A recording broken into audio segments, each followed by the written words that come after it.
Iniciando o primeiro painel, Cooperação Humanitária nas Américas, convidamos ao palco os seguintes painelistas: Brigadeiro Intendente Antenor José Santos Margoto, subchefe da Subchefia de Organismos Internacionais da Chefia de Assuntos Estratégicos do Ministério da Defesa.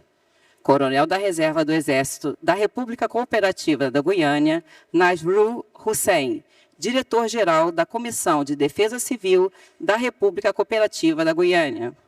E senhora Chiara Capozio, chefe de Coordenação Civil-Militar da Divisão para América Latina e Caribe e do Escritório para a Coordenação de Assuntos Humanitários das Nações Unidas. Para moderar o painel, convidamos ao palco o professor doutor Marcelo Melo Valença, coordenador do Programa de Pós-Graduação em Estudos Marítimos da Escola de Guerra Naval. Os currículos dos painelistas se encontram projetados nas telas localizadas à entrada do auditório.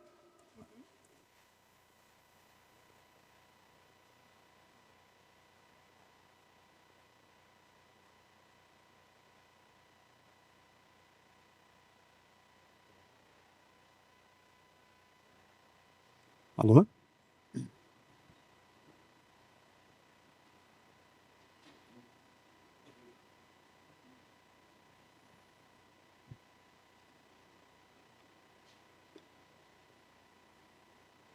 Bom dia a todos e a todas.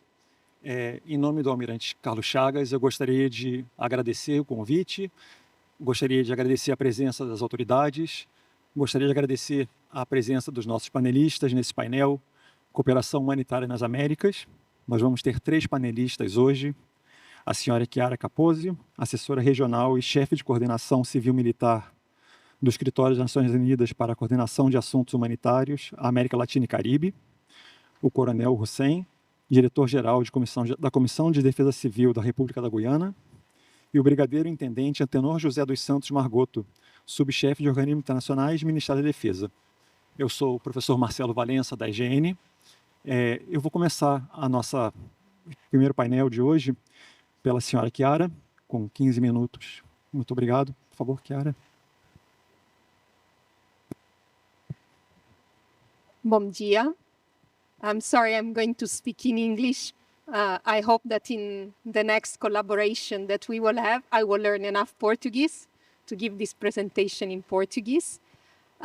It's a pleasure really to be here today. I want to extend my thanks to the Navy Peace Operation Training Center, to the Brazilian Navy, to the authorities present today, to all participants for having OCHA here today, and then to keep into account the United Nations in this collaboration so important for saving lives and to respond better to emergency.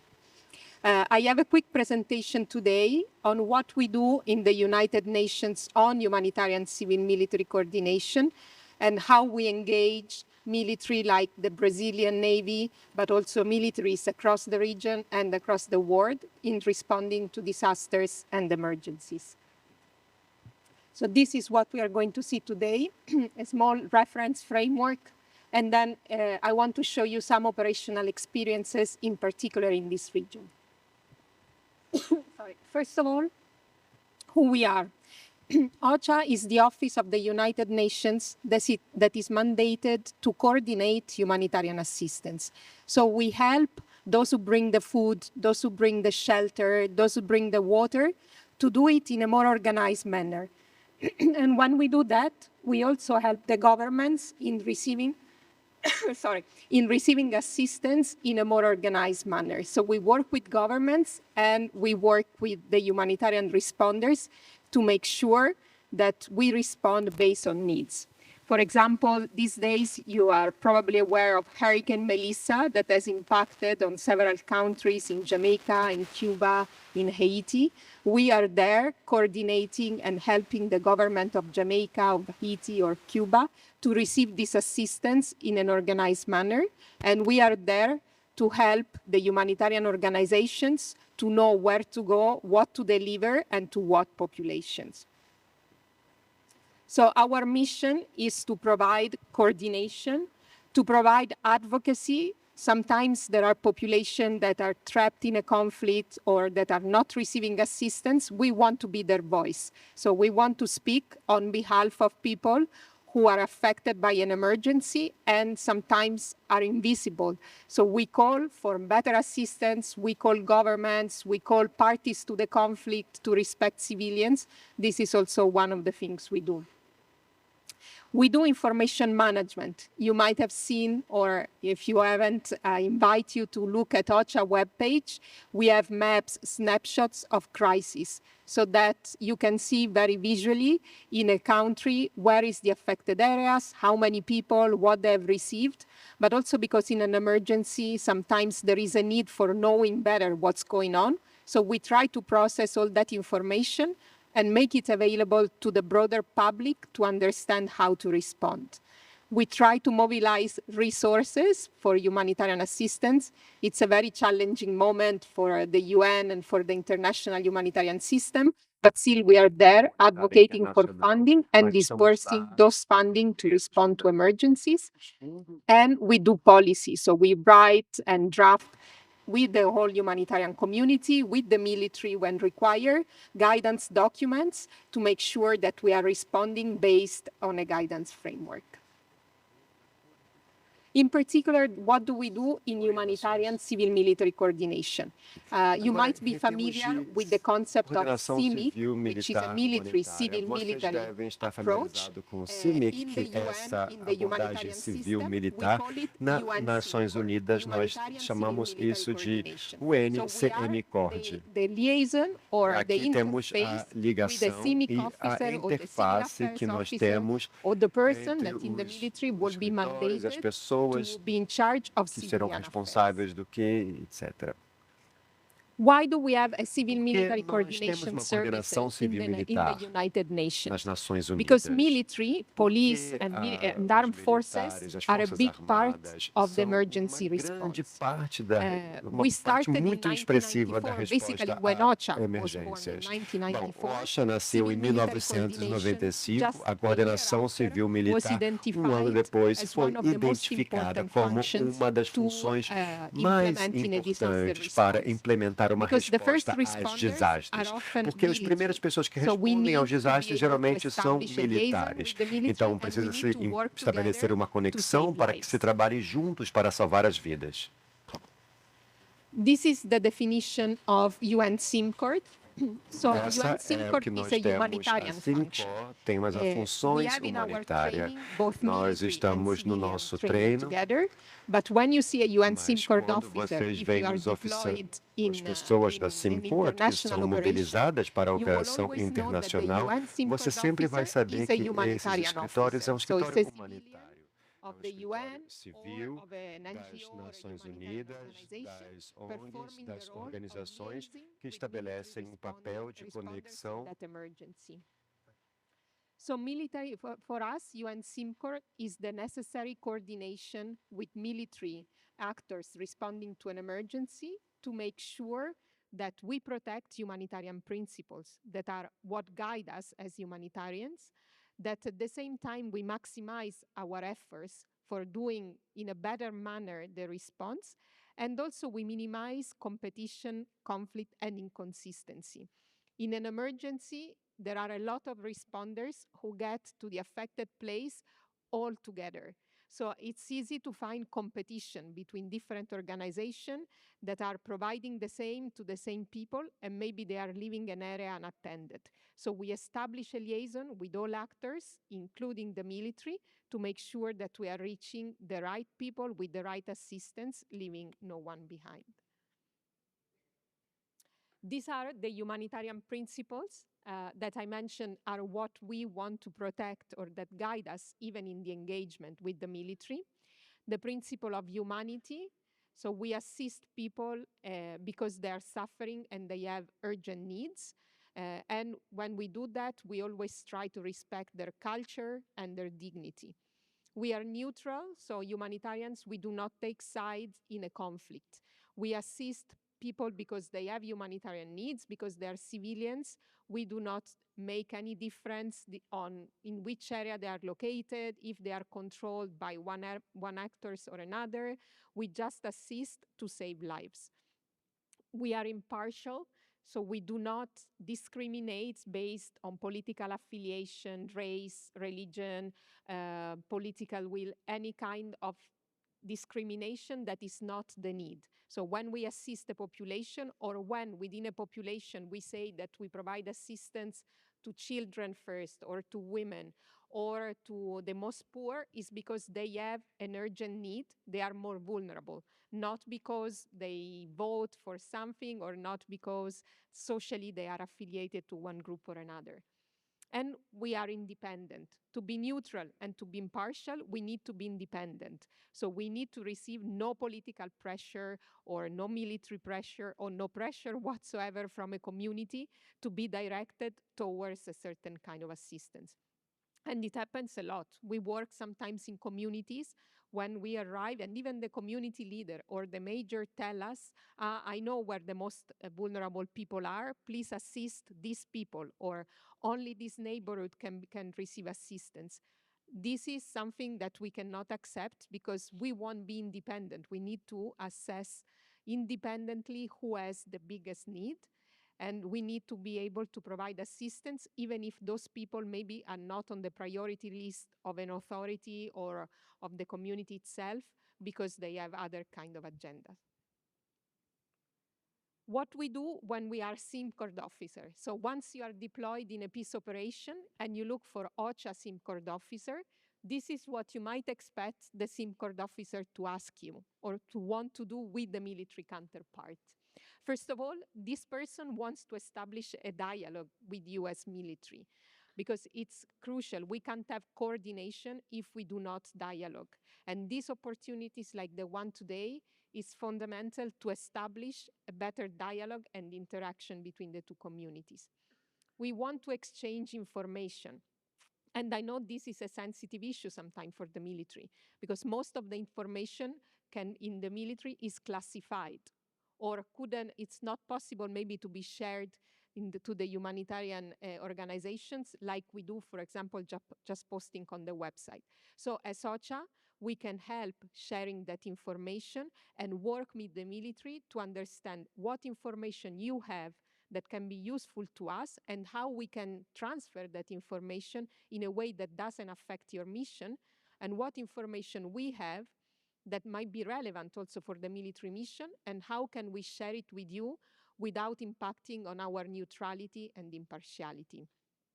We negotiate. Sometimes military in a disaster, it's a bit easier because we are all there to save lives. But in conflict, sometimes we establish dialogue with the military to negotiate safe passage for humanitarian assistance, or ceasefires, days of tranquility, humanitarian corridors, so that we are able to reach people in need. And we help in developing and disseminating guidance protocols that make sure that the humanitarian community and the military community know how to act together. And these protocols sometimes might include the use of military assets for a response. For example, if we need to request for a military asset like the one we saw outside to reach an affected areas, because we don't have the logistic capacity that the military have. So when we need to use one of those assets to reach an area that is flooded, where you can only fly by helicopter, we don't have helicopters. So if we have to use a military helicopter, how can we approach you in a way that our request makes sense? And how can we use that asset in a way that doesn't affect our neutrality and impartiality, but the military have enough time and capacity to plan for supporting us, receiving the request in a way that can be processed from your side. And now I want to show you briefly a few operational experiences in this region. For example, the photo is from a training that we did many years ago with the police in Colombia and the Red Cross and the civil defense on improving disaster response and training together for better disaster response. This is where we are with the civil military coordination function. Now, We are also going through a big restructuring due to all that is happening in the international humanitarian system. So we might not be as widespread as you see now, but we will still be there as civil-military coordination in the next years. So these are all the offices where OCHA is present and has civil-military coordination capacity. In this region, we are in Haiti, in Colombia, in Venezuela, and in Panama as a regional office. So my function in Panama covers the whole Latin America and the Caribbean region. And we also have a small office in Barbados that has a partial civil-military coordination capacity. So what do we do, for example, in this region? We participate in the multinational civil-military coordination cell, which is active in the Caribbean, the MNCCC. This includes military from the UK, France, Netherlands, the US, Canada, and some humanitarian organizations such as WFP, OCHA, WHO, UNICEF, with presence in the Caribbean. So this cell meets once a month on a regular basis for preparedness purposes. But when we have an emergency, it meets on a daily basis for more operational purposes.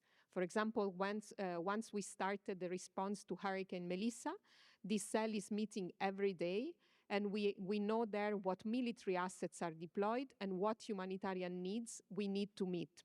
For example, France and Netherlands deployed 2 vessels that reached Jamaica with assistance loaded by the French Red Cross and by WFP on their military vessels.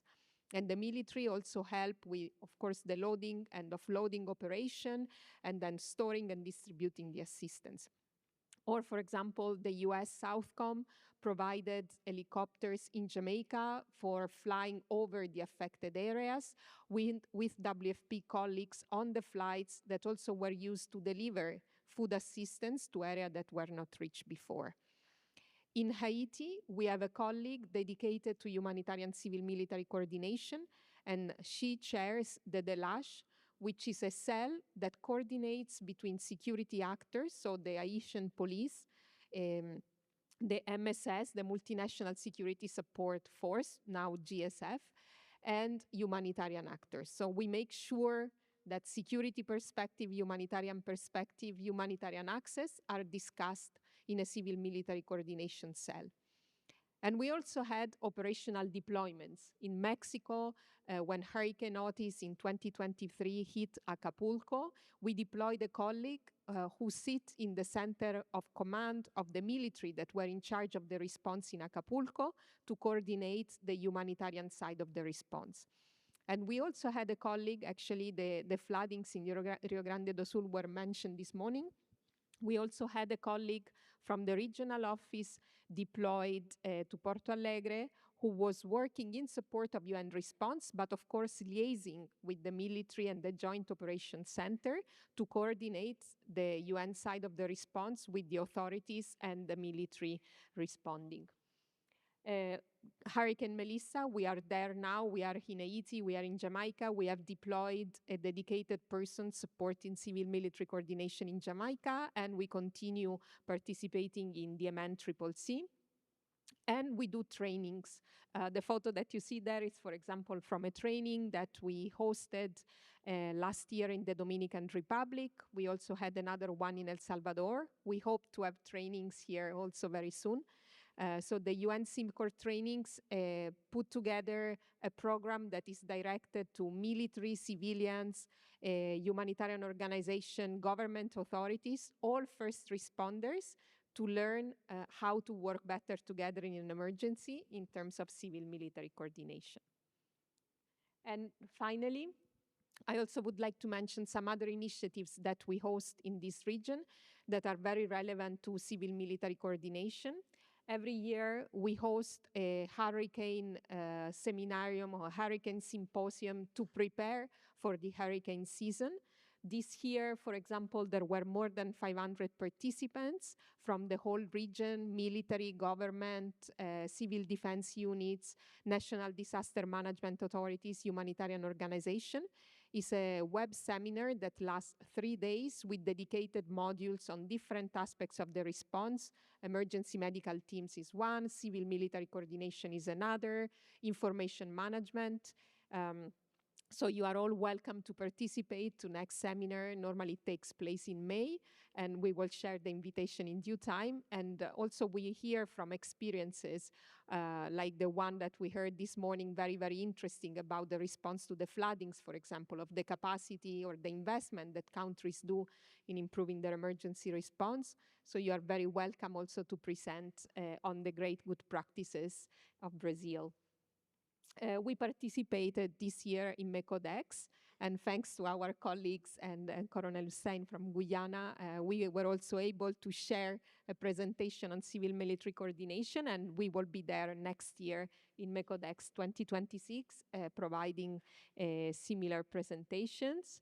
And also for us, it's a priority to continue strengthening the partnership with training centers in the region, like, for example, the Navy Peace Operation Training Center. It's really crucial for us to have this infrastructure, to count already on your expertise, your capacity to gather the first responders, all the relevant persons here, and to work together to make sure that we improve emergency response and preparedness. What we do today here may just look like a very nice and very interesting academic opportunity, but it's not only like that. Because when we meet again in operation, the fact that we were here today and we have already met allow us to build trust and to work together better.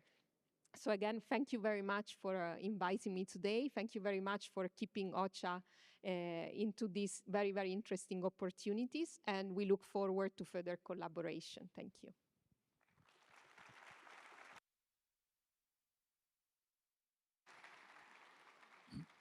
Muito obrigado, Chiara. Eu queria agora, então, passar a palavra para o nosso segundo panelista desse primeiro painel, Cooperação Humanitária das Américas, Coronel Hussein. Por favor, suas palavras.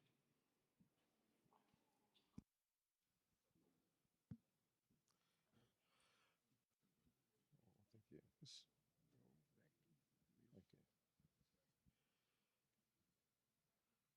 Okay. I stand on the protocols established.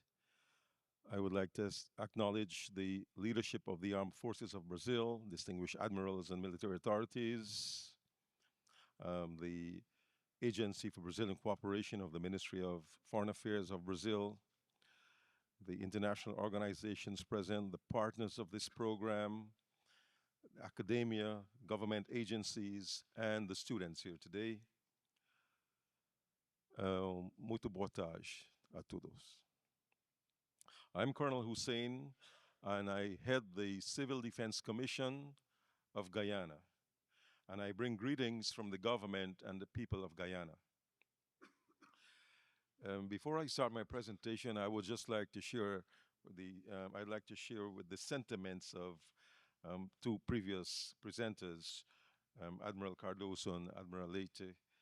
And I understand, as a military person, the paradigm shift when we move from military operations to these type of peace and humanitarian operations. And in my language, I say, because I served in the military, I say, as a military officer, when I was in active duty, I was licensed to kill. But now that I work in the Civil Defense Agency, my job is saving lives. So that's a paradigm shift that we can associate with.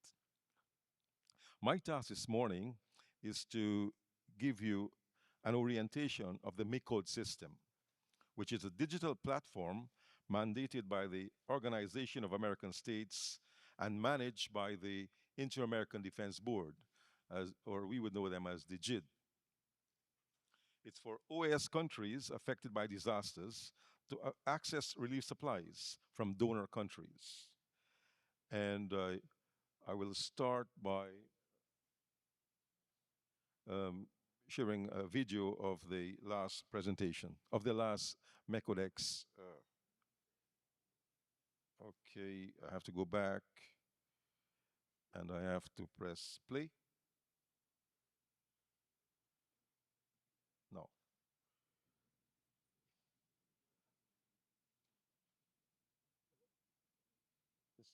this is a video. Yes.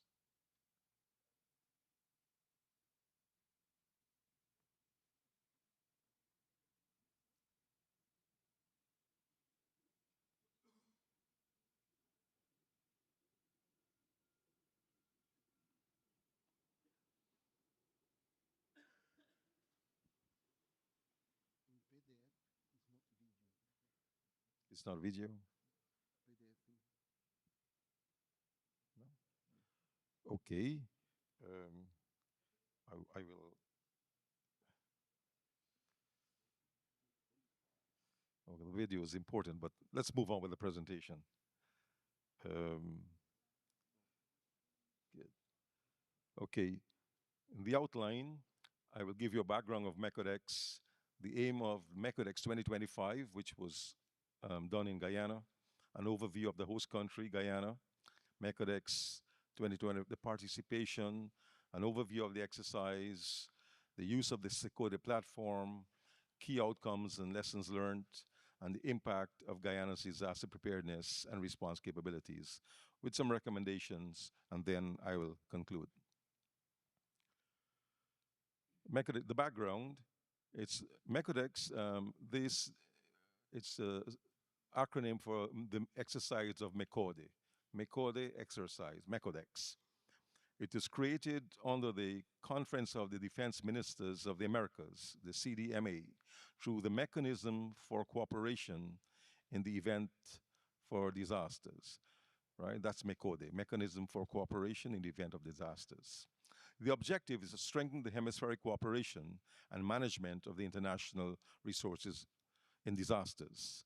The lead agency is the Inter-American Defense Board, as we know it in South America as the IGID. And in the context, Guyana was the first host following in 2022, there was an exercise in Washington, a tabletop. And in 2023, there was an exercise in Ecuador, and Peru hosted the MECODEX in 2024. In Ecuador, it's in 2023. Guyana was selected as the host country. The IADB graciously selected us to host MECODEX 2025. In response to this esteemed decision, the government of Guyana accepted the honor and appointed the Civil Defense Commission as the designated authority responsible for coordinating MECODEX 2025. The Inter-American Defense Board, a technical and advisory body of the OAS, successfully executed MECODEX 2025 disaster cooperation and humanitarian exercise in Georgetown, Guyana, from May 19th to 23rd, 2025, with support of the government of Guyana. The participating states included Argentina, Brazil, Chile, Colombia, Ecuador, Guatemala, Guyana, Honduras, Mexico, Panama, Paraguay, Peru, the Dominican Republic, and Trinidad and Tobago. We had 2 observer nations in Spain and the United States of America, and listed here are some of the international organizations which participated virtually and in person. And you see OCHA at number 2, so I'd like to acknowledge him here too. Yes. We had 4 days of activities. We had a full agenda for day 1, opening ceremony, etc. Also for day 2, we had some of the injects. We started the exercise, which was based on a scenario in Guyana. We had that continue in day 3, and on day 4 we concluded. Just to give you an idea of the expansiveness of the exercise. The aim of MECODEX 2025 was to test and validate the MECODE system, right? Using the Cooperation System of Disaster, SECODE. SECODE is a digital platform which was initially implemented and tested in Guyana. The MECODEX 2025, the exercise aimed to ensure all aspects of the processes for coordinating humanitarian responses. It met the established standards and the operational requirements across participating states. And I would like to divulge at this point to say that the system, the SECODE system that was tested was a digital platform that was created by two Brazilian students of AME, the Institute of Military Engineering, that is situated right here in Praia Vermelha. And they were responsible for setting up that system, and they came to Guyana to test their system and validate it, and everything was successful. The alignment was essential for Guyana, aiming to achieve optimal performance and an effectively coordinated response by integrating national and international disaster response systems and mechanisms. The validation was tested through coordination, decision-making, and data sharing in a simulated large-scale flood emergency, demonstrating our commitment to effective preparedness and response in critical situations. The use of the SECODE platform, as I said, it was developed by the Brazilian Army Engineering Institute, AME, to advance interoperability between the national and international humanitarian systems. SECODE consists of a tool to contribute to the development of MECODE. It was used as the main platform for communication and coordinating international disaster response for MECODEX 2025. It enabled real-time visualization of needs and offers during the simulated disaster. The structure. At the national level, the Civil Defense Commission activated national mechanism, declared a state of disaster, and issued an international appeal via SECODE. At the international level, countries and organizations voluntarily offered humanitarian assistance via the SECODE platform. The simulation scenarios, this, as I said earlier, it was based on floods. The civil disaster activated its regional disaster risk management systems and to be able to respond. And just like in your scenarios of floods, we also do it in a different scale, using different resources and different government agencies. This event highlighted the vulnerability of coastal communities to natural disaster. It played a crucial role in simulating a scenario where the country found itself in a situation beyond coping capacity. And that is why we activated the MECODE system for international assistance. The results, a realistic flood emergency that exceeded national capacity and activated international appeal. Countries were allowed to practice the process of offering and acceptance, and this is primarily done through the Ministry of Foreign Affairs. And that is why it's important to have your Ministry of Foreign Affairs on board for this kind of operation. Readiness for actual cross-border disaster response was tested, and we had our neighbors. Brazil was there, and there were other cross-border issues that was discussed. And MECODEX 2025 validated that SECODE is a key tool for transparent and efficient disaster response and demonstrated interoperability between national and international systems. Key outcomes: the successful validation of the MECODE process at both the national and international levels demonstrated that SECODE is effective and user-friendly. It strengthened coordination between the Inter-American Defense Board and Guyana through the Civil Defense Commission. Participants gained a deeper understanding of how hemispheric assistance can be coordinated swiftly and transparently through a common framework. It reinforced political and operational ties among military, the civil defense, and humanitarian actors across the Americas. Countries trained in the designated points of contact, ensuring institutional memory and continuity for future exercises. The multilingual training, English, Spanish, and Portuguese, built interoperability skills and cross-cultural communication capacity. And shared experiences and lessons learned were recorded to strengthen regional knowledge management. So the impact on Guyana. The MECODEX 2025 had the following impacts. position Guyana as a regional leader in disaster cooperation within the OAS framework.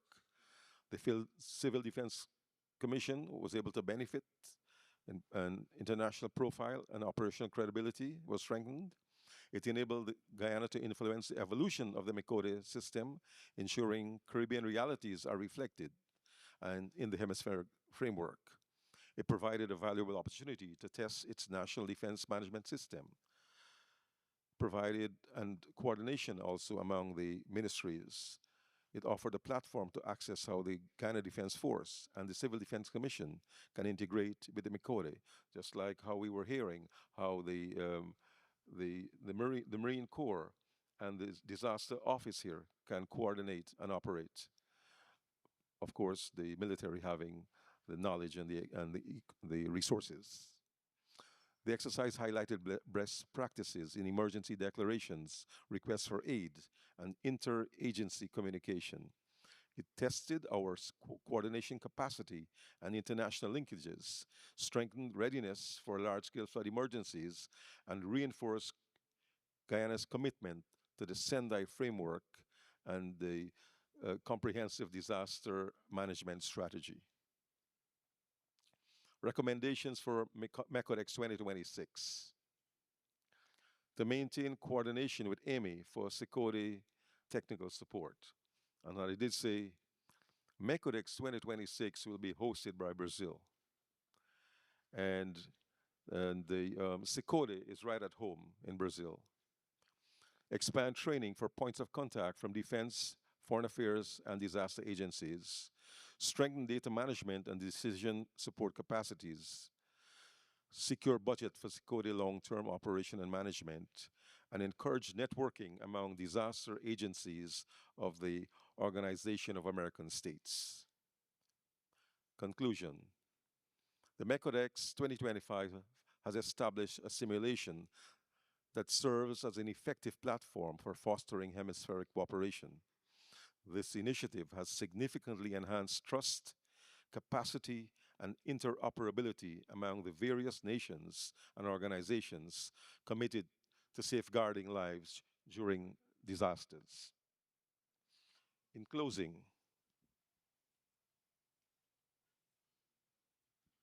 I would like to strongly urge everyone here, from the policymakers to the military, to the disaster agency, do not let this important event, MECODEX, this important event be an exercise in futility.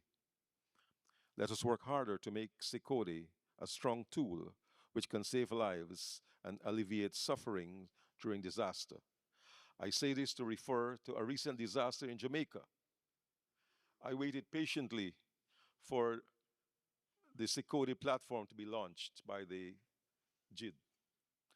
And I waited patiently to hear from SECOFA. SECOFA is the agency that promised to be able to move, they're the organization of cooperation among air forces of the Caribbean, to be able to move and assist in logistic supplies. But that did not happen. I wish to thank the Brazilian authorities for hosting this seminar as a precursor to MECODEX 2026. I remember how members of your team came in large numbers to Guyana with great enthusiasm to learn how to do MECODEX 2026 bigger and better. I wish you a successful MECODEX 2026. Thank you very much.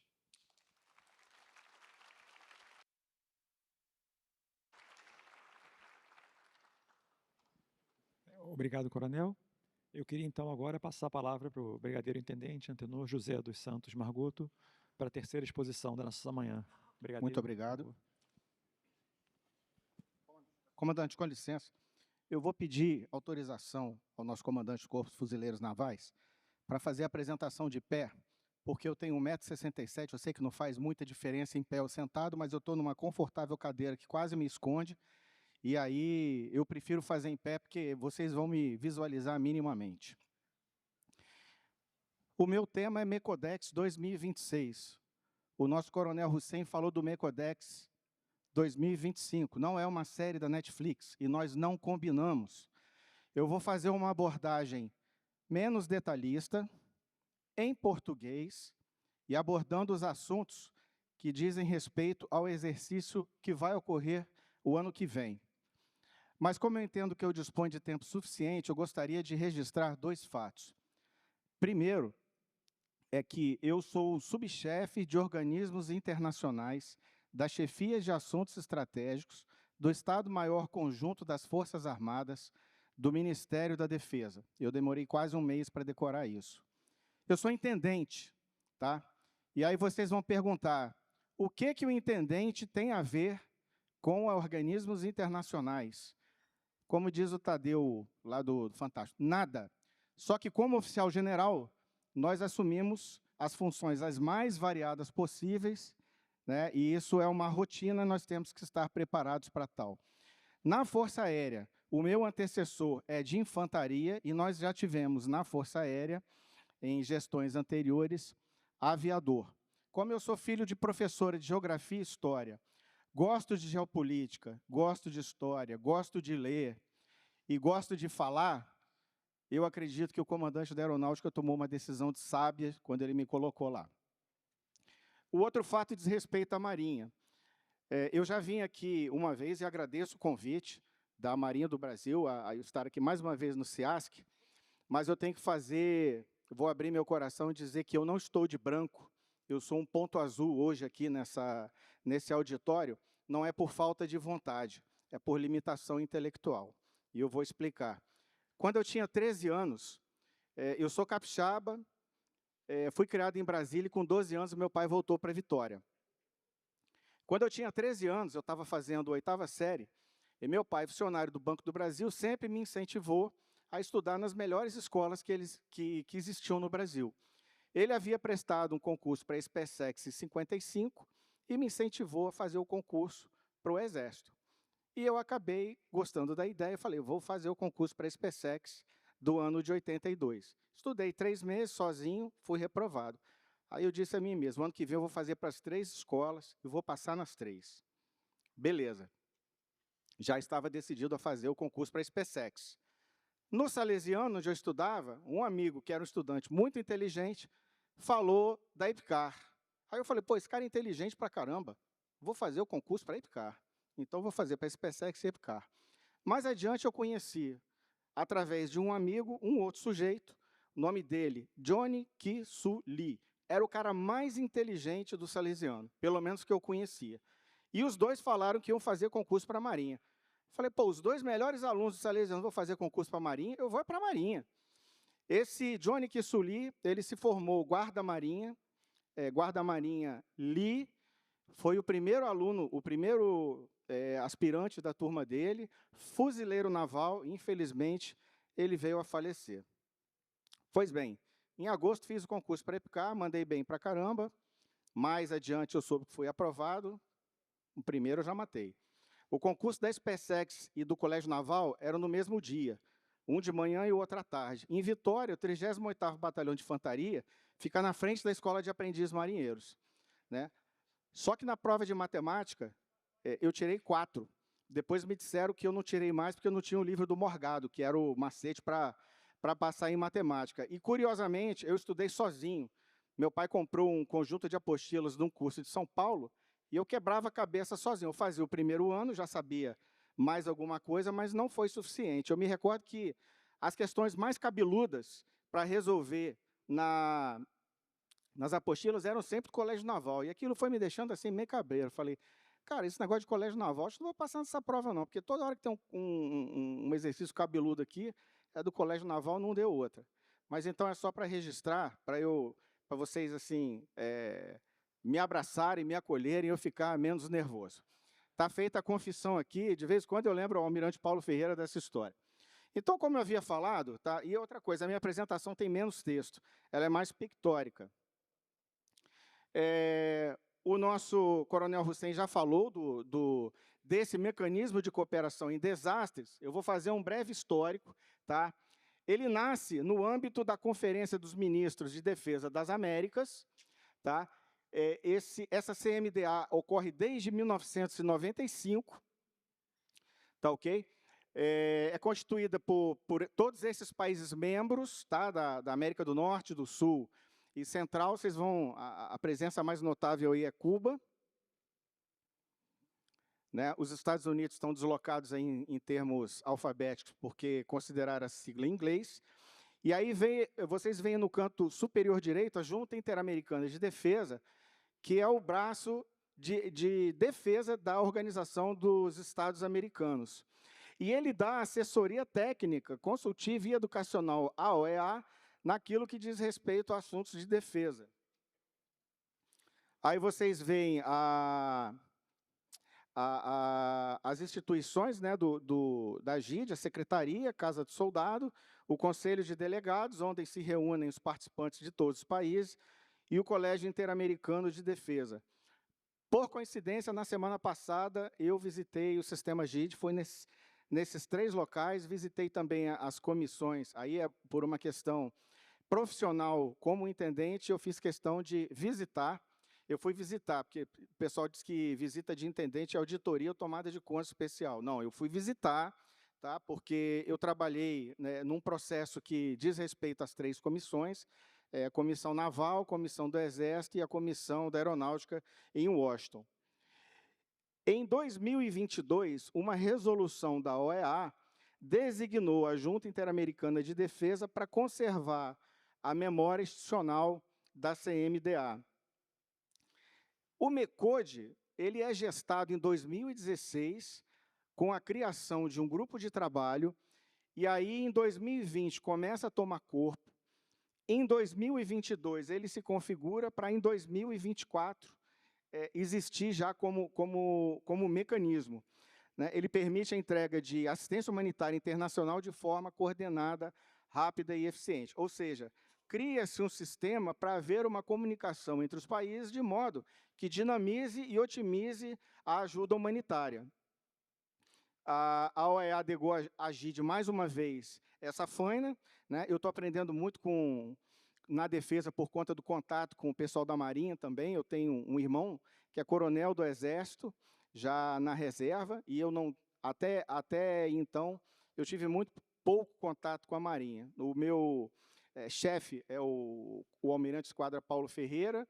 Eu estou com um contraparte ali que é o Coelho Rangel, o almirante Coelho Rangel, e estou aprendendo bastante. Eu já cheguei ao nível da dúvida em termos de fraseologia de Marinha. Então, a OEA delegou à GIDE a concepção, né, validação e desenvolvimento do MECODE, e aí o MECODE é criado em 2024, dentro desse propósito que eu lhes falei.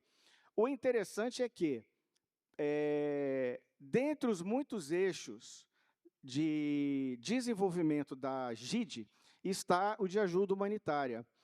Embora isso esteja sendo trabalhado na GIDE, que é um braço de defesa da OEA, observem que, na maioria dos países, quem gerencia desastre humanitário não é o Ministério ou a estrutura de defesa. Aqui mesmo no Brasil, quem faz isso é o Ministério da Integração e Desenvolvimento Regional, através da Secretaria Nacional de Assistência a Desastres. Tá? Mas quem trata isso em âmbito internacional, como a coisa começou lá na Conferência de Ministros de Defesa das Américas, que passou para a OEA, que passou para a GIDE, que é Junta de Defesa, o assunto é tratado na GIDE, na hora que vai para o país membro, ele aciona a sua estrutura.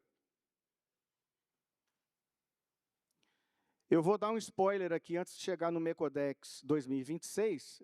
Aqui tem um breve histórico dos exercícios MECODEX, que nada mais é do que o exercício de teste e validação do mecanismo de cooperação de defesa, mas o MECODEX 2026, quem vai capitanear as ações é a SENAD, que pertence ao Ministério da Integração e Desenvolvimento Regional. E as reuniões têm se intensificado, e o Ministério da Defesa atua dentro da sua esfera de competência. Então, o MECODEX começa em 22, um exercício muito simples, no âmbito da GIDE, fisicamente, só com os pontos de contato dos países. Em 23, ele ocorre no Equador, né? Aí nós já temos a estrutura interna do país sede. O assunto, a simulação era de um terremoto / tsunami. Participaram 7 países, mais a própria Conferência de Ministros. No ano seguinte, no Peru, o acréscimo aí, de 7 sobe para 13 países, mais 2 organismos internacionais participam, né, e como não poderia deixar de ser, o desastre, aí, no caso, é um terremoto. Eu não vou falar sobre o MECODEX 2025, porque o nosso coronel Hussein acabou de apresentá-lo com riqueza de detalhes. E aí, só revisando, o Cicode é uma plataforma, é um software que foi desenvolvido por dois oficiais do IME. Tá? E qual que é o propósito dele? É que ganhe rapidez e precisão nas informações. Então, basicamente, as informações que eram tramitadas através de documentos diplomáticos, ofícios e etc., eles passam a circular ou a serem processados dentro desse sistema.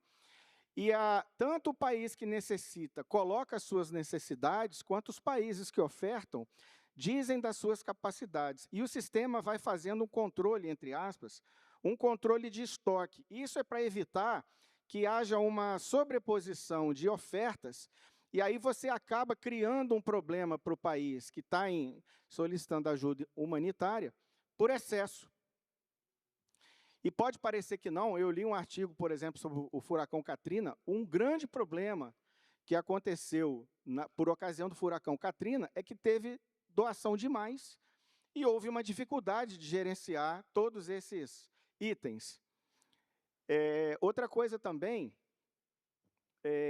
os países têm trabalhado no sentido que tudo processe pelo Cicode, porque, por exemplo, na Operação Taquari, o Cicofa-A, que é o sistema de colaboração das Forças Armadas, das Forças Aéreas Americanas, o Cicofa-A foi acionado à revelia da estrutura liderada pelo MIDR e apareceu lá no Rio Grande do Sul, em Porto Alegre, ofertas que não eram do conhecimento do Comando Central. Então, também, para que essa comunicação seja exclusivamente dentro do MECODE. Essa é a parte mais difícil, porque existem hoje, salvo engano, 17 iniciativas nas Américas relacionadas a desastre natural. Eu arriscaria, sem medo de errar, que o MECODE é a estrutura mais robusta hoje. Nós temos, por exemplo, também o Consenso de Brasília, que já está interessado em participar ou ter conhecimento do MECODE por conta da sua maturidade hoje. Projeta-se, espera-se, e esse é o trabalho que o Ministério da Defesa está fazendo, no sentido de que, à medida em que os exercícios do MECODEX ocorrem, vá havendo uma maior participação, em termos de número, dos países membros, de maneira que nós temos a expectativa de, o ano que vem, termos mais participantes do que no MECODEX 2025, sem fazer juízo de valor, aí é uma questão de maturidade do sistema e progressão, bem como nós termos também a participação de mais organismos internacionais. Essa estrutura aqui, ela aparentemente é complexa, tá? Mas é um fluxograma de como acontece o acionamento no caso de um desastre. Então, a gente começa, né? Ocorreu o desastre no município ou no estado, ele declara calamidade pública, o Estado brasileiro, no caso o presidente, reconhece, vai acionar a estrutura do Ministério da Integração e Desenvolvimento Regional, por meio da sua Secretaria Nacional de Proteção e Defesa Civil, que tem um Centro Nacional de Gerenciamento de Desastres, o SENAD, né? O governo requisita apoio de diversos ministérios, aqui não é exaustivo, é exemplificativo, que, por sua vez, dão apoio. E, dentro da estrutura do Ministério da Defesa, o Ministério aciona as 3 forças. Se isso não for suficiente, aqui no caso particular do Brasil, fizemos tudo que está ao nosso alcance, não conseguimos atender a demanda, aí nós acionamos o Ministério das Relações Exteriores, que, por meio da Agência Brasileira de Cooperação, aciona o mecanismo de cooperação em desastres, que, através desse sistema que eu acabei de falar, vai se comunicar com a estrutura. Aí vocês podem dizer OEA, GID, enfim. E por meio do CICUD serão ofertadas as doações, né, os serviços e material de apoio, e o país que está em calamidade vai receber essas demandas. Tá? Na Operação Taquari, eu cito só como benchmarking, todas essas organizações participaram, em maior ou menor medida. Aqui, necessariamente, nós temos que ter a participação do Ministério da Integração e Desenvolvimento Regional, né, que é o cabeça do sistema, o Ministério da Defesa e a relação nossa com o exterior sempre por meio do Ministério das Relações Exteriores. Me empolguei aqui, avancei demais, está acabando. Então, eu marquei esses 3 aí em vermelho, que são condição sine qua non para no caso, o evento ser gerenciado. Em 26, já está marcado o MECODEX para ocorrer na Escola Superior de Defesa, de 4 a 8 de maio, tá? E aí nós tropicalizamos o evento, que no caso serão 2, né? País grande, então nós colocamos simultaneamente, e são 2 eventos que já ocorreram, e aqui foi dito, ocorreu mais de uma vez, e infelizmente eles têm se repetido. Incêndios florestais na região do Pantanal e escassez hídrica na Amazônia. O exercício vai ser interessante porque nós vamos gerenciar 2 eventos de uma vez. E aí nós vamos testar as nossas capacidades e a capacidade no caso da instituição OEA e GID, para atender a demanda de um país, de modo que todos os países membros entrem com as suas contribuições.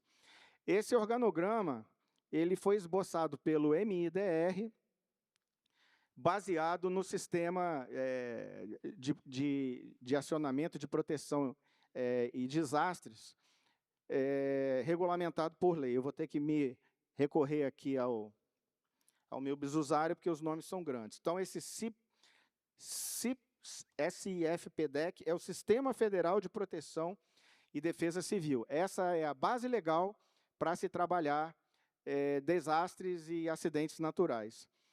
Você tem ali no nível estratégico diversos ministérios, como eu falei, não é exaustivo, tá? Com a presença fundamental do MDR, MRE e MD. O Ministério da Saúde, invariavelmente, acaba participando, como Meio Ambiente e Mudança de Clima, e os demais. Os incêndios florestais, tá? Eles são gerenciados pelo IBAMA, por meio do Centro Integrado Multiagências de Coordenação Operacional Nacional, ou CIMAN, que tem um plano de incêndios, que é o seu normativo, por meio do qual ele vai executar a sua tarefa. E no que diz respeito à estiagem na Amazônia, a SEDEC, por meio do SENAD, aciona o PNEAP, Plano Nacional de Enfrentamento à Estiagem na Amazônia e Pantanal. Então, senhores e senhoras, observem que são 2 eventos, são 2 instituições que gerenciam cada um, tudo isso coordenado pelo MDR. Já falamos sobre a evolução do MECODE, né? Concepção em 16, GID, os 3 exercícios ocorridos e o nosso ano que vem. Com isso, eu finalizo. Eu espero que eu não tenha passado do tempo, comandante Adler. Muito obrigado, comandante.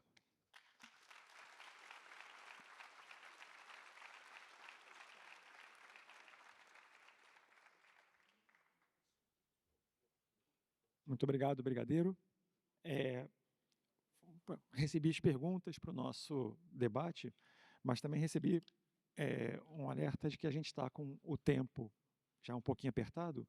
Então, para fins de debate, eu vou usar minha prerrogativa aqui de moderador e vou colocar uma pergunta direcionada para os nossos 3 expositores, e depois eu repasso para cada um a pergunta que foi feita aqui. Foi feita uma pergunta direcionada, e eu gostaria, então, de colocar para os 3 essa pergunta, para ouvir um pouquinho da consideração de vocês sobre a visão dos senhores, sobre qual seria o maior desafio na coordenação entre atores civis e militares durante emergências humanitárias nas Américas. Eu acho que é uma questão que perpassa a exposição que os três fizeram.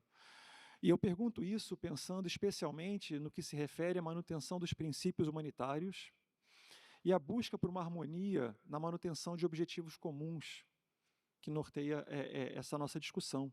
Então, eu queria ouvir um pouquinho de vocês, dos senhores, sobre essa questão do maior desafio nessa coordenação do CIMIC. Começar com você, Chiara, por favor.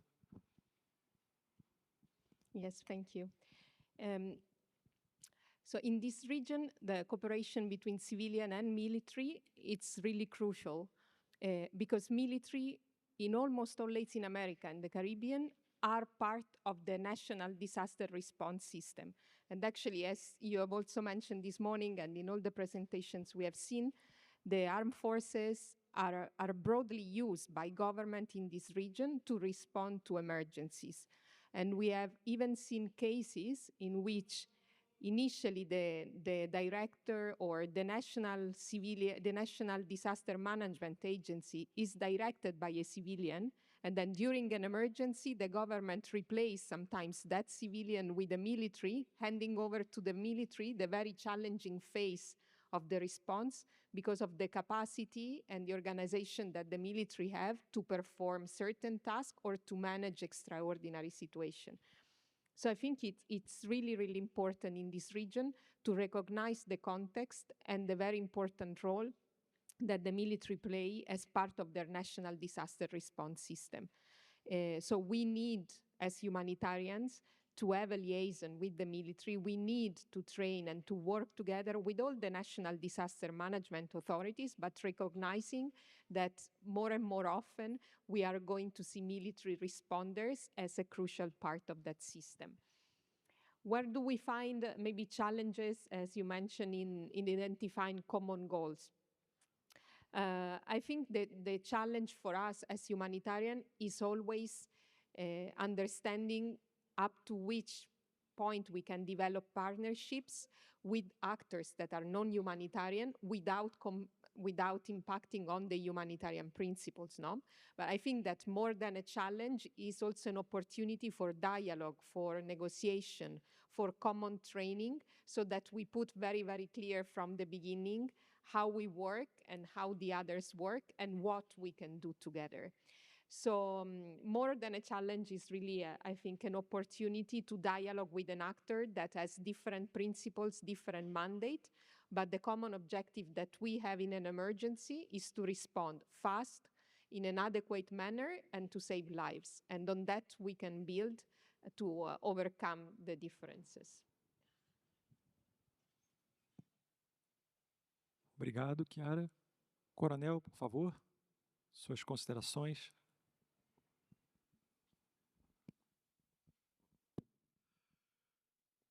Well, there are many, many challenges.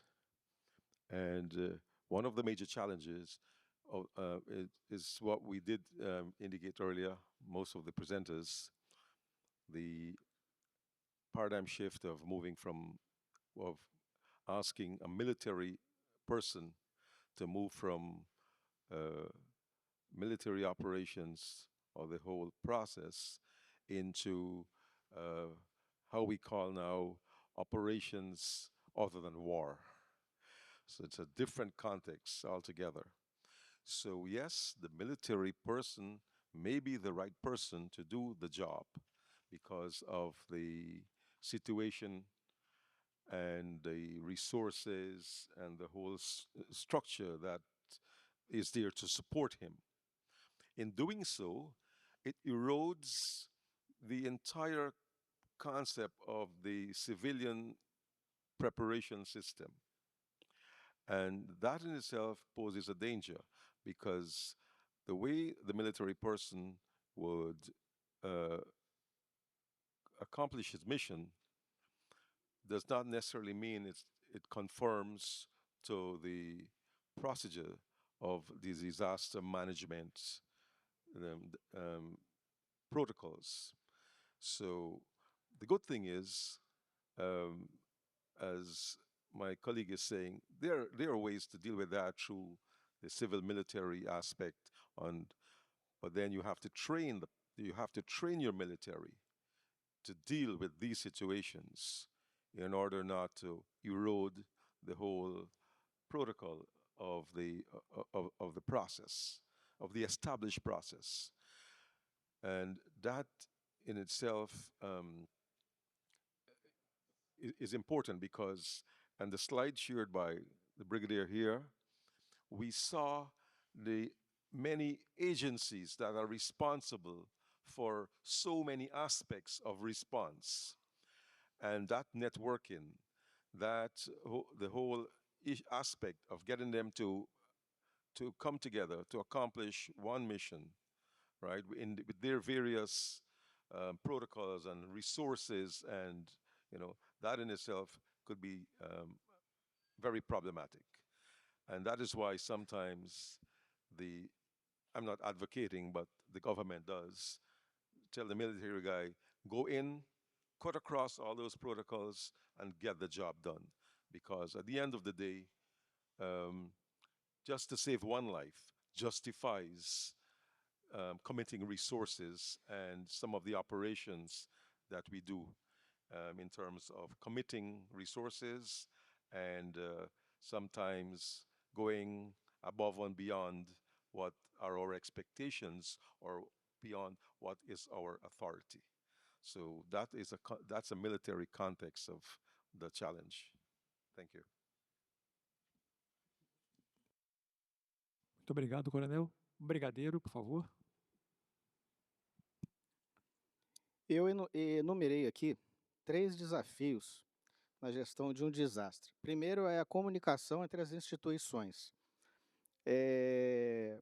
Por mais que a gente veja a repetição de desastres, ele vai ocorrer de maneira que as autoridades estão desprevenidas. Nós temos os sistemas estruturados, mas nos primeiros momentos do desastre ocorre um excesso de informação, elas são desencontradas, e nós ainda temos o agravamento dessa situação com a tentativa de autoridades, principalmente do nível político, de fazer daquilo um palanque para eventual evento político. E isso só atrapalha o desenvolvimento das atividades. A outra questão é priorizar prioridades. Tudo num desastre é prioridade. Você tem mortos, feridos, gente com fome, gente com sede, gente isolada. Então, assim, como priorizar tanta coisa ao mesmo tempo? E qualquer dessas coisas que seja, ou que se deixe de fazer, pode desviar a atenção do principal, que é fazer o atendimento humanitário. E eu vou destacar aqui, fruto da minha experiência na Operação Taquari, o grande desafio é logístico. Como fazer os meios chegarem nos locais do acidente e, principalmente, as doações. Eu ouvi de um oficial do alto comando da Aeronáutica que a Operação Taquari foi a maior operação logística do mundo desde a ajuda humanitária a Berlim, logo após o fim da Segunda Guerra Mundial. Nós nos vimos, na base aérea, por exemplo, nós lotamos 4 hangares em 2 dias.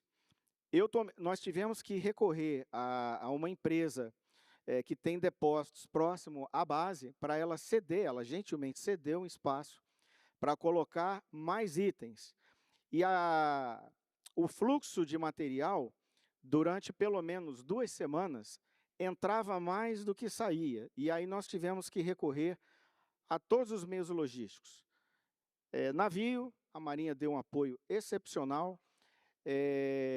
Embarcamos muita coisa com container, meio terrestre, viaturas principalmente do Exército e algumas da Aeronáutica, mas mesmo assim a gente não deu conta de levar todos os víveres, todos os materiais, perdão. E alguns deles, o custo logístico não valia a pena. Então, no primeiro momento, o que mais falta é água. Mas eu nunca vi tanta água na minha vida, gente. Eu vi um hangar lotado de água. E eu descobri nesse evento também que, quando a gente fala de preparação para o combate ou preparação para a tragédia, alguns detalhes são fundamentais. Eu vou dar um exemplo muito simples. Cada marca de garrafa Cada marca de água mineral tem uma garrafa de um tamanho diferente, de uma largura diferente, de modo que, se você for paletizar, você tem que paletizar por marca. E eu estou me referindo à mesma capacidade. Uma garrafa de água mineral de 200 mililitros. Você tem 10 marcas, você não consegue paletizar 2 marcas que sejam, porque é tudo diferente. Então, assim, esse foi o grande desafio, o logístico, né? Gerenciar as doações, gerenciar os meios para eles chegarem lá. Deve ser do conhecimento de todos. Havia um problema, por exemplo, no gerenciamento tanto do tráfego aéreo de aviões quanto de helicópteros. E graças a Deus não aconteceu nada, porque a quantidade de meios no ar ao mesmo tempo era absurda, né? E felizmente não aconteceu nada. Então, eu acho que eu citaria, assim, de memória, esses 3 desafios, dando destaque ao desafio logístico. Obrigado. Obrigado, Almirante. Eu queria agradecer aos 3 expositores, queria agradecer à plateia pela presença até o momento, queria pedir uma salva de palmas para os expositores e queria encerrar essa nossa primeira mesa. Então, muito obrigado a todos pela presença nesse primeiro momento na parte da manhã. Obrigado.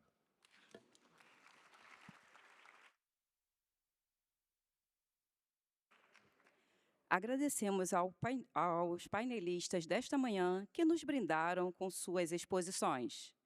Neste momento, realizaremos um rápido reajuste no dispositivo do palco para a assinatura do protocolo de intenções que se seguirá.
assinatura do Protocolo de Intenções entre o Centro de Operações de Paz e Humanitárias de Caráter Naval e o Escritório para a Coordenação de Assuntos Humanitários das Nações Unidas.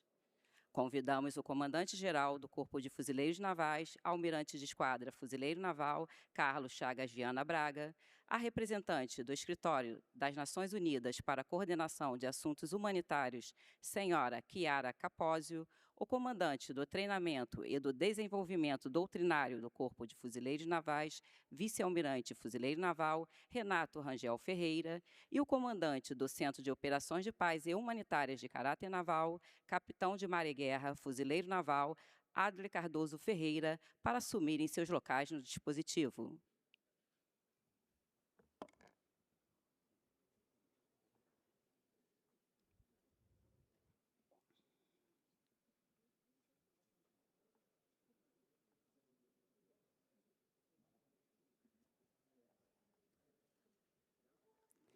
A coordenação civil-militar humanitária eficaz requer compreensão da ação humanitária, do contexto político e dos papéis dos atores envolvidos, promovido pelo Centro de Operações de Paz e Humanitárias de Caráter Naval e pelo Escritório da ONU para Assuntos Humanitários.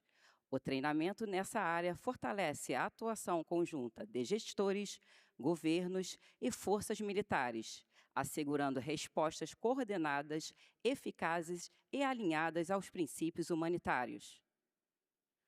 O comandante do Centro de Operações de Paz e Humanitárias de Caráter Naval e a representante do Escritório das Nações Unidas para a Coordenação de Assuntos Humanitários realizarão a assinatura do Protocolo de Intenções. O presente protocolo promoverá a cooperação em capacitação e conscientização para fortalecer a coordenação civil-militar na resposta a emergências, por meio de cursos, webinar, exercícios regionais e outras atividades conduzidas em parceria entre o Centro de Operações de Paz e Humanitárias de Caráter Naval e o Escritório da ONU para Assuntos Humanitários.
Palavras da representante do Escritório das Nações Unidas para a Coordenação de Assuntos Humanitários. Thank you. Again, I really want to extend my appreciation to the Brazilian Navy, to the Center for Peace Operation of the Brazilian Navy. Really thank you very much for having me here and for believing in humanitarian civil-military cooperation and for believing that we can train together, learn together, to work better together. Training is not only about what we hear, the presentation that you have just seen. It's about dialogue. It's about building a community, sometimes between actors that are born very, very different in their mandates, in their backgrounds, but still we come and we work together. When a disaster strikes, you are there, we are there. And if we have trained together before, when we are there, we trust each other. We respect each other. We know how to work. For example, Colonel Hussein is a graduate from a SimCorps course. And even if I hadn't worked before with Colonel Hussein, when he heard SimCorps, he said, I am a graduate of a SimCorps course. I know what you mean. I know who you are. And I know that Colonel Hussein can do SimCorps. So we really hope that this is an opportunity for us to expand this network, which is really, really valuable. It's what allows us to reach to people in need. It's what allows us to do our job better. It's what allows us to be better humanitarians, to be able to dialogue and to work together with you. So thank you very much really for having me here. I also want to express appreciation for the Brazilian institution and for the support to multilateralism. While we speak here in Brazil, we also have the COP30, where other colleagues from international organizations are discussing with the Brazilian authorities, with countries, a global challenge like climate change that also impact on our response to disaster. So really thanks a lot for opening so much your door to working with us. And I look forward to more opportunities in the future to be here. Hopefully I will learn Portuguese. I will start studying today Portuguese. Hopefully next time I can give my words in Portuguese. So thank you so much. Thank you.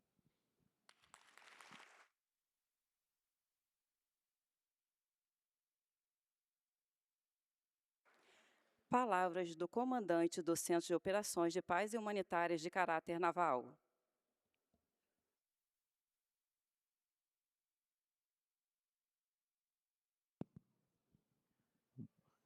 Bom, com a devida permissão do nosso comandante-geral do Corpo de Fuzileiros Navais, almirante de esquadra Carlos Chagas Viana Braga, do nosso comandante do Treinamento e Desenvolvimento Doutrinário do Corpo de Fuzileiros Navais, vice-almirante fuzileiro naval Renato Rangel Ferreira. Quero saudar todas as demais autoridades militares e civis presentes, a nossa distinta audiência e também a senhora Chiara Capozio, nossa assessora regional, chefe de coordenação civil-militar do Escritório de Coordenação para Assuntos Humanitários das Nações Unidas na região de América Latina e Caribe, manifestar como comandante do Centro de Operações de Paz e Humanitárias de Caráter Naval a nossa gratidão por esse momento e a satisfação por assinar esse protocolo de intenções, que é um ponto de partida muito significativo para o nosso centro, para toda a comunidade humanitária, não só no Brasil, mas acredito que na nossa região, no nosso continente americano. Nós já visualizamos uma abertura de eventos conjuntos, da participação do Escritório de Coordenação de Assuntos Humanitários em cursos conjuntos que serão realizados aqui pelo nosso centro, beneficiando não só o Brasil, mas toda a nossa região. É muito importante ressaltar isso. E um curso que não é voltado somente para militares, são atividades que são voltadas para militares, para civis, para a nossa comunidade acadêmica aqui presente. O nosso centro teve a sua denominação alterada no ano passado, para incluir o termo humanitária na sua denominação, o que é muito importante, tendo em vista o incremento que nós vimos de desastres humanitários e outras crises humanitárias, inclusive provocadas pela ação humana. E nosso centro vai nessa mesma direção. Na última segunda-feira, por exemplo, nós conduzimos colaborativamente com o Comando de Proteção e Defesa Nuclear, Biológica, Química e Radiológica da Marinha, que é representado por seu comandante, contra-almirante fuzileiro naval Roberto Lemos, o primeiro workshop de operações humanitárias e resposta a desastres do Corpo de Fuzileiros Navais. Uma atividade muito proveitosa, em que oficiais fuzileiros navais puderam compartilhar com os seus pares as suas experiências no terreno e pelos cursos realizados, e outros tópicos também interessantes ao tema. Então, agradeço essa oportunidade e saúdo a senhora Chiara Capozio, agradeço pela presença e por trazer o nosso protocolo de intenções à realidade. Muitíssimo obrigado.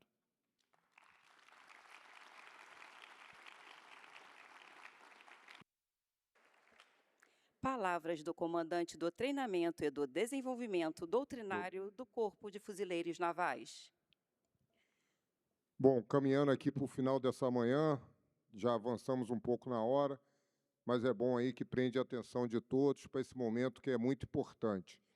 Essa assinatura ela vai muito além de uma assinatura de um papel. É importante que todos que partamos aqui para o almoço e fechemos essa manhã com a noção de que essa parceria com a OSHA, ela marca um ponto evolutivo muito importante no antigo Centro de Operações de Paz de Caráter Naval, que, ao se tornar independente, passa a ostentar a palavra humanitárias. Então, hoje, trata-se de um Centro de Operações de Paz e Humanitárias. Esse e humanitárias, hoje, fica muito claro a razão de ser.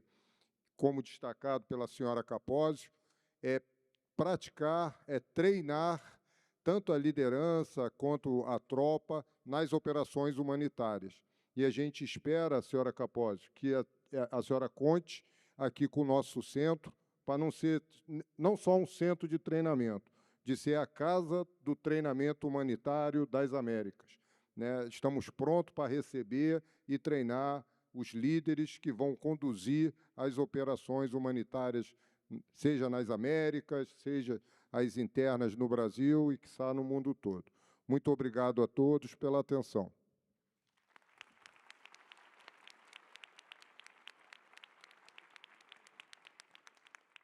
Neste momento, faremos o intervalo para o almoço. Retornaremos às 14h15 para darmos continuidade à programação.